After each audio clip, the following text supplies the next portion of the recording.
صباح الفل عليكم. قلت اجيلكم بوصفة لذيذة ورهيبة علشان لو محتارين في غدا النهاردة وحاسين انكم مكسلين شويتين كده، يلا سوا نعمل برجر تونة بالرز بطريقة مفيش ابسط من كده، وتنفع كمان للي ماشيين على نظام الطيبات. احتجت علبة تونة وكنت مسوية تسوية عادية خالص، رز مصري ابيض.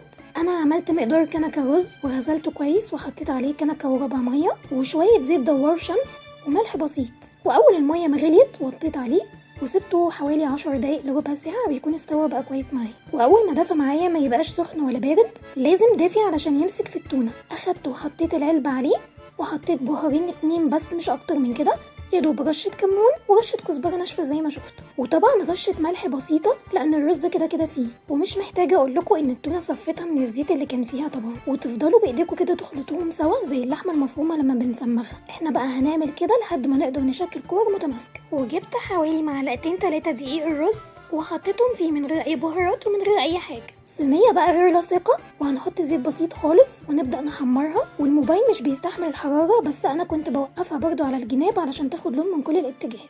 قدموها مع شوية بطاطس محمرة والصوصات اللي تحبوها، وبألف هنا وشفا.